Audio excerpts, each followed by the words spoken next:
अस्सलामुअलैकुम। Tally school के इस एजुकेशन प्रोग्राम में खुशामदीद। ये प्रोग्राम टीवी पर हुकूमत पाकिस्तान और सबक फाउंडेशन की शिराकत से पेश किया जा रहा है। इसके लेसन्स पाकिस्तान के तमाम तालीमी बोर्ड्स बशमूल कैम्ब्रिज के सिलेबस के मुताबिक तैयार किए गए हैं, जिसमें एजुकेशनल कंटेंट सबक फाउंडेशन प्रोवाइड कर रही है। सबक फाउंडेशन की वेबसाइट sabak.pk पर केजी से 12वीं जमात तक वीडियोस और प्रैक्टिस टेस्ट बिल्कुल मुफ्त दस्तयाब हैं। फिज़िक्स लेसन में आज हम इंटेंसिटी ऑफ साउंड के टॉपिक को डिस्कस करेंगे, जो कि फेडरल बोर्ड पंजाब KPK की class 10th chapter number 11 sound में मौजूद है, जबकि यही टॉपिक सिंध, बलूचिस्तान और कैम्ब्रिज की क्लास 10th में मौजूद है। इन वीडियोस को सुनने के बाद, देखने के बाद आपको इंटेंसिटी, वेबर्स लॉ, लाउडनेस और इंटेंसिटी लेवल और उसके यूनिट्स का कंसेप्ट अच्छे तरीके से समझ आ जाना चाहिए। आज के लेसन और इससे मुंसलिक तमाम वीडियो लेक्चर्स को घर बैठ के देखने के लिए आप sabak.pk की वेबसाइट पे जा सकते हैं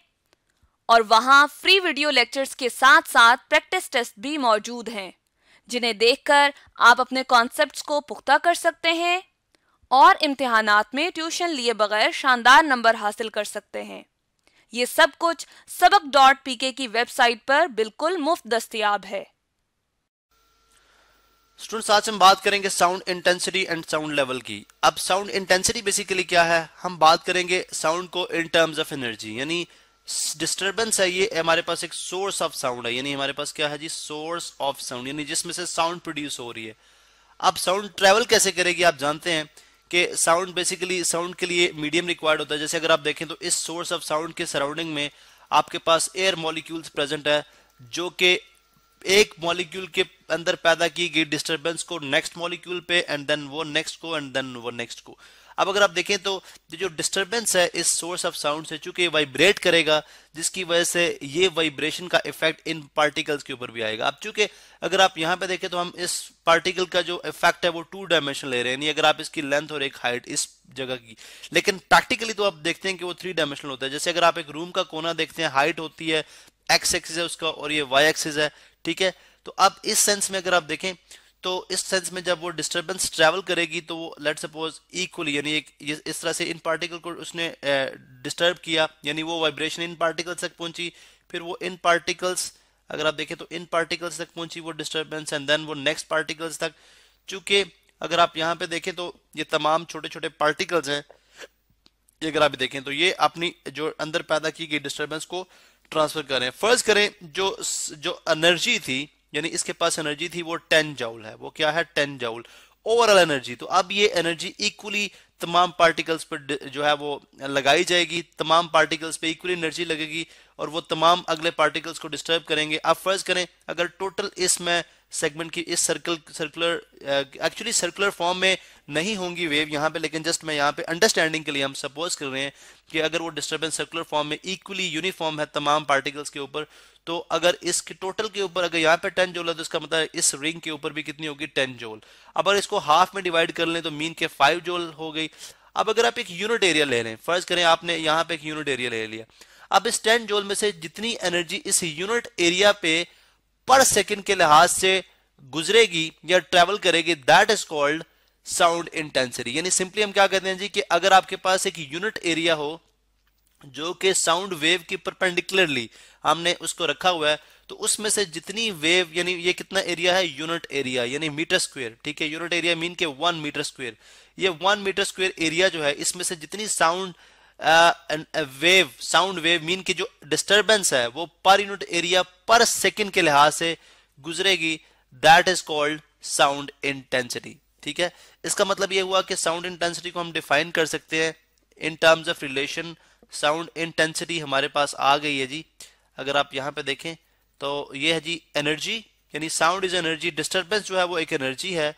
पर यूनिट टाइम और पर यूनिट एरिया। ठीक है, अगर आप यहां पे देखें मैंने यहाँ पे टाइम भी लिख दिया और चले यहाँ पे पहले मैं एरिया,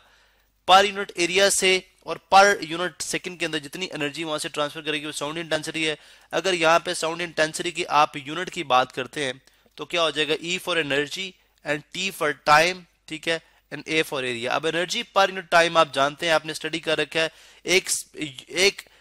सेकंड के अंदर जितनी एनर्जी जो ट्रेवल करती है दैट इज कॉल्ड पावर। तो इसका मतलब है कि ये हो जाएगा पावर अवर एरिया। अब पावर का यूनिट क्या होता है? वॉट। बिकॉज अब बल्ब लेके आप कहते हैं 60 वॉट का बल्ब या 100 वॉट का बल्ब, इस तरह एरिया जो है उसका यूनिट है मीटर स्क्वायर। इसका मतलब है साउंड इंटेंसिटी का यूनिट जो है वो क्या हो गया? Watt per metre square. Sound intensity is equal to watt per metre square. अच्छा, अब यहां से हम बात करते हैं कि अब आप अगर आप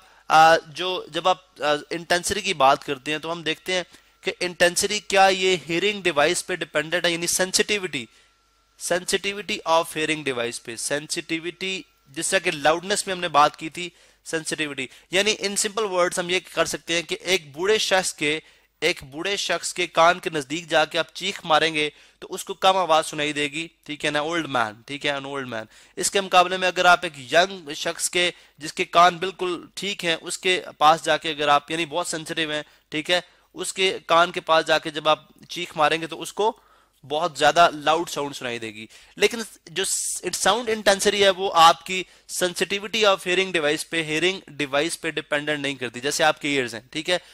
क्योंकि ये डिपेंड करती है यूनिट एरिया पे। यानी आपके कानों, यानी दोनों शख्स जो हैं, यानी ओल्ड मैन और यंग मैन, दोनों के कान के ऊपर जो के पर यूनिट एनर्जी जो ट्रांसफर हो रही है, ठीक है, वो तो सेम है, वो तो दोनों के ऊपर सेम है। हाँ, उसको सुनने की सलाहियत जो है वो ओल्ड मैन के अंदर जो है वो कम है और जो यंग मैन है उसके अंदर ज्यादा, यानी वो ज्यादा वाइब्रेशन को स्मॉल वाइब्रेशन के साथ जो है वो स्मॉल एम्पलीट्यूड के साथ वाइब्रेट करा के सुन रहा है, यानी उसको रीड इस तरह से कर रहा है। जबकि यंग मैन है जो कि एक्चुअल जो एनर्जी पर यूनिट के लिहाज से, पर सेकंड के लिहाज से वहां पे ट्रांसफर हो रही है, वो उसको उस तरह से रीड कर रहा है, तो इसलिए वो जो आवाज जो है वो उसके लिए वो ज्यादा सुनाई देगी। इसका मतलब ये हुआ कि लाउडनेस की तो dependency sensitivity of hearing device पे हो सकती है, लेकिन जो इंटेंसिटी ऑफ साउंड है वो आपकी सेंसिटिविटी ऑफ हियरिंग डिवाइस पे डिपेंडेंट नहीं है। अब हम बात करते हैं कि एक ह्यूमन ईयर की ऑडिबिलिटी ऑफ रेंज क्या है, यानी ऑडिबिलिटी क्या होती है जी? ऑडिबिलिटी बेसिकली वो कम से कम आवाज है या वो ज्यादा से ज्यादा आवाज है जो कि हमारे ह्यूमन ईयर, यानी एक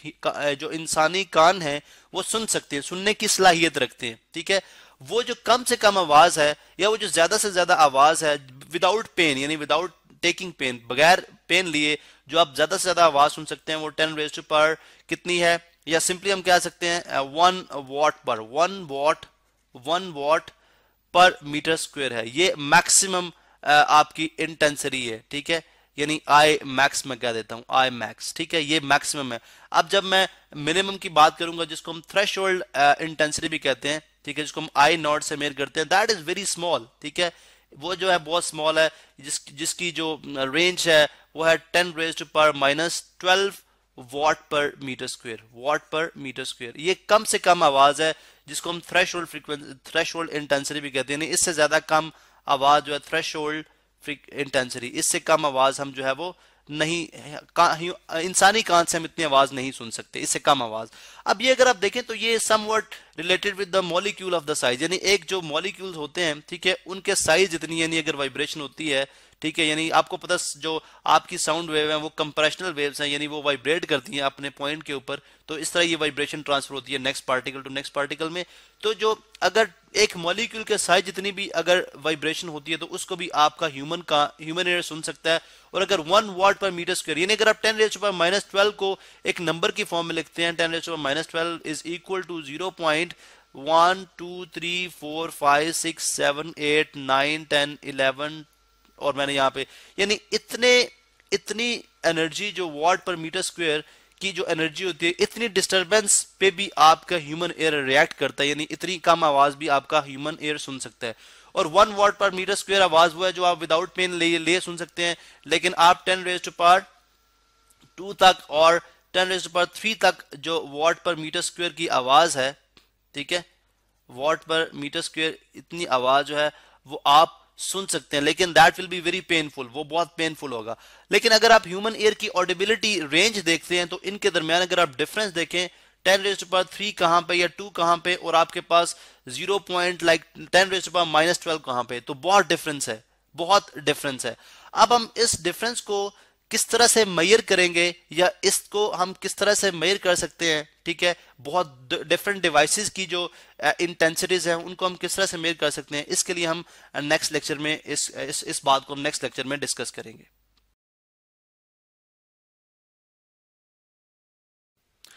स्टूडेंट्स, हम बात कर रहे थे sound intensity and sound level के ऊपर। हमने देखा कि साउंड इंटेंसिटी बेसिकली क्या है कि जो एक पर यूनिट एरिया के अंदर से जो साउंड वेव्स पास करती है पर सेकंड के अंदर, that is called sound intensity. फिर हमने इसको ये इस तरह से भी डिस्कस किया कि एक ह्यूमन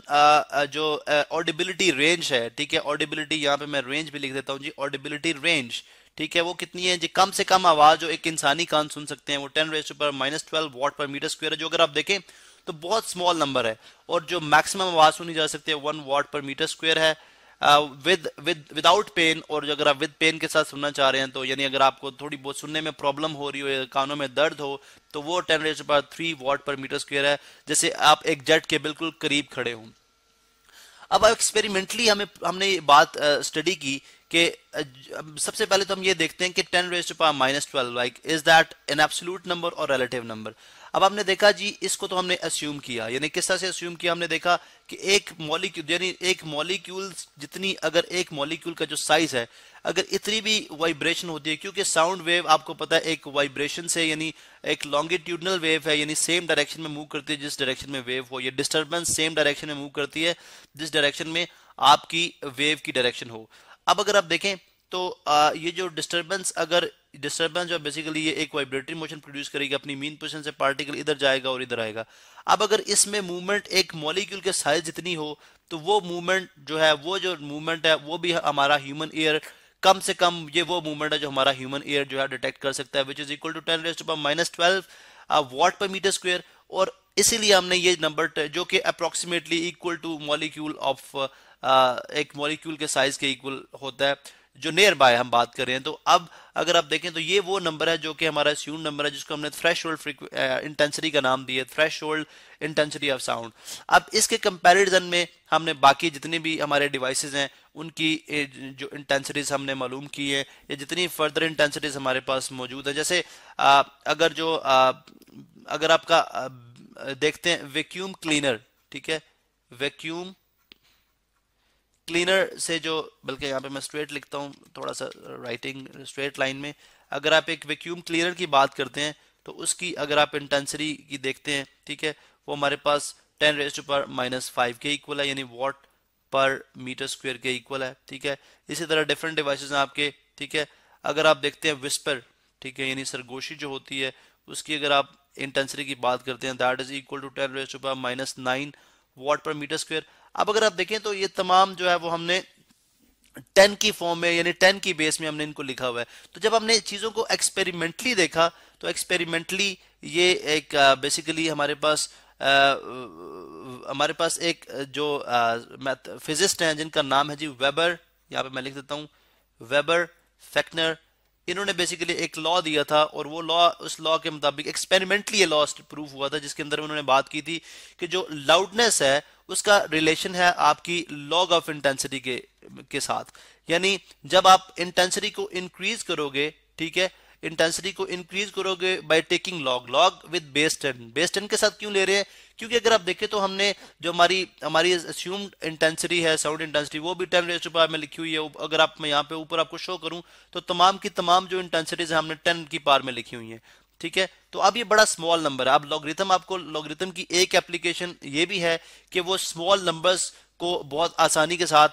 जो है वो डील करता है। अब इसलिए हमने log 10 के साथ, जो कि कॉमन लॉगरिथम है और जो रीजन है कि हमारे तमाम साउंड इंटेंसिटीज 10 की पावर में है, तो प्रैक्टिकली एक्सपेरिमेंटली ये बात प्रूफ हुई कि जब आपने इंटेंसिटी ऑफ साउंड को डिक्रीज और इंक्रीज किया उसके साथ लाउडनेस भी आपकी डिक्रीज और इंक्रीज हुई, लेकिन वो जो इंक्रीज और डिक्रीज था वो क्या था, लॉग ऑफ इंटेंसिटी के इक्वल, ठीक है, लॉग ऑफ इंटेंसिटी के इक्वल। अब आप जानते हैं कि जब आप प्रोपोर्शनैलिटी का साइन खत्म करते हैं, आप कांस्टेंट पुट करते हैं, अब ये कांस्टेंट बेसिकली, अब अगर मैं 10 नहीं भी लिख रहा है इसका मतलब यही है कि वो बेस 10 ही है। अब ये जो कांस्टेंट है ये डील करता है जी कि ये आपकी वहां पे लॉक लगाता है कि जो आपकी थ्रेशोल्ड फ्रीक्वेंसी है उससे कम फ्रीक्वेंसी, उससे ज्यादा फ्रीक्वेंसी, एक सर्टेन वैल्यू है के की कि जिसमें आप ये बात करते हैं कि इससे कम फ्रीक्वेंसी, कम इंटेंसिटी के साउंड आप नहीं सुन सकते। उसके कंपैरेटर अगर इससे कम आपने डिस्टर्बेंस क्रिएट कराई साउंड के अंदर, तो उससे जो आवाज आएगी जो कि आपको लाउड या फेंट सुनाई देगी वो आप नहीं सुन सकते। अब अगर आप यहां पे देखें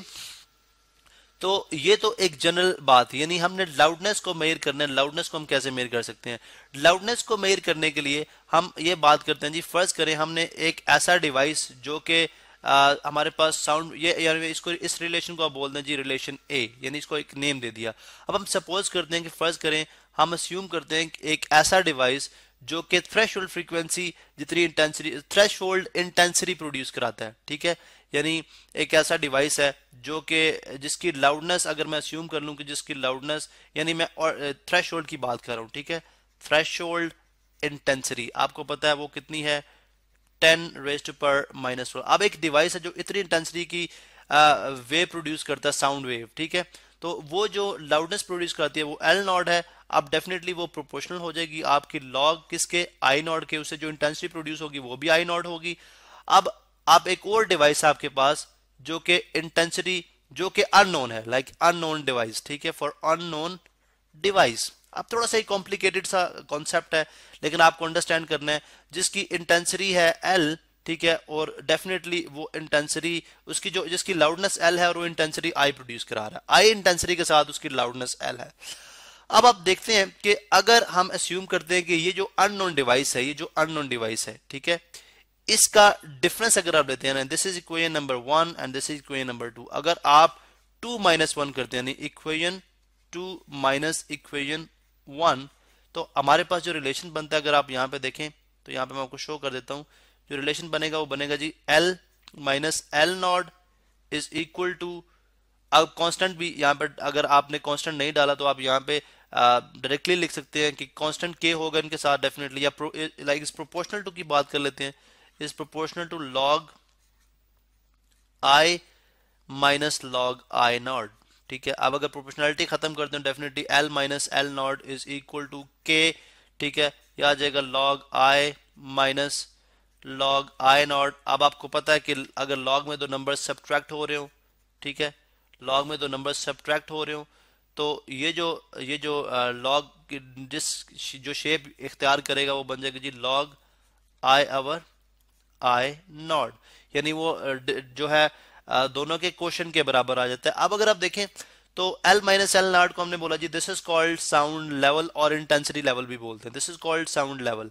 अब हम अस्यूम करते हैं कि अगर जो अननोन डिवाइस है उसकी इंटेंसिटी, यानी आपने ये पॉइंट समझना, अगर अननोन डिवाइस की इंटेंसिटी, मैं यहाँ पे डिफरेंट कलर से लिखता हूं, अगर अननोन डिवाइस की intensity 10 times of intensity of Audible range है, यानी जो ऑडिबल जो आपकी थ्रेशोल्ड इंटेंसिटी है, अगर अननोन डिवाइस की इंटेंसिटी थ्रेशोल्ड डिवाइस की इंटेंसिटी के 10 टाइम्स है, तो इसका मतलब ये हुआ कि जो आपका साउंड लेवल होगा, ठीक है, दोनों में जो डिफरेंस होगा लाउडनेस के अंदर, ठीक है, वो कितना होगा, वो 1 बेल होगा। ये आपने यहाँ पे रखना जी, वो कितना होगा, 1 बेल के इक्वल होगा। इसका मतलब है कि यहाँ पे साउंड लेवल को हम जनरली लिखते हैं बीटा के साथ, इसका मतलब है बीटा इस केस में कितना होगा, 1 बेल होगा। अगर आपकी जो इंटेंसिटी अगर आपकी जो अननोन डिवाइस की इंटेंसिटी है वो थ्रेशोल्ड डिवाइस की इंटेंसिटी के 10 टाइम्स है, अब आपका बीटा 1 बेल हो गया। इस केस में अगर आप आई के मालूम करना चाहते हैं तो वो भी आप बड़े आसानी से मालूम कर सकते हैं। इसका मतलब है कि साउंड लेवल के अंदर अगर आप, यानी अगर सिंपली चले मैं बीटा लिख देता हूं, बीटा इज इक्वल टू के लॉग आई लॉग आई, आपने बोला जी आई जो है, आपने यहाँ पे अगर आप देखें तो आपने बोला I is equal to 10 I naught है, तो अगर I is equal to 10 I naught है तो यहाँ पे आ जाएगा 10 I not our I naught, ठीक है, यहाँ पे आई नॉट से कैंसिल हो जाएगा, ये बेस इसकी 10 है, तो आपको पता है बीटा आपने 1 रखा हुआ है, के लॉग 10 ऑफ 10 किसके इक्वल होता है, आप जानते हैं 1 के इक्वल होता है, मीन के इज इक्वल टू आ जाएगा 1, ठीक है। अब के यूनिट्स डेफिनेटली डिपेंडेंट है, आप इंटेंसिटी ऑफ साउंड किस में मेजर कर रहे हैं, आप साउंड लेवल बेल में मेजर कर रहे हैं और डेसिबल में मेजर कर रहे हैं, तो के की वैल्यू बेसिकली उस चीज के ऊपर डिपेंडेंट है। अब के वो कांस्टेंट है जिसकी हम ऑलरेडी बात कर चुके हैं। अब अगर आप इस रिलेशन को देखें तो bel is a big unit. Big unit इस तरह से है कि अगर आप दो अगर आप मिनिमम और मैक्सिमम यहाँ पे देखें इंटेंसिटी के दरमियान डिफरेंस देखें तो बहुत ज्यादा डिफरेंस है। तो अब हम क्या करते हैं, हमने देखा जी वन बेल जो है वो one bel is equal to 10 decibel. तो यहाँ पे रिलेशन आपका बन जाएगा जी sound level is equal to 10, ठीक है 10 क्योंकि के की इज इक्वल टू 1 हो गया इस केस में, 10 log I over I naught, ठीक है यहाँ पे मैं शो कर देता हूं आई नॉट। तो इस तरह से आपने एक ऐसा रिलेशन बना लिया जो कि साउंड लेवल को डेसिबल में, अब ये 10 से मल्टीप्लाई हो रहा है इसलिए डेसिबल में मेजर करता है। तो इस रिलेशन को यूज करते हुए आप किसी भी डिवाइस की लाउडनेस फाइंड आउट कर सकते हैं।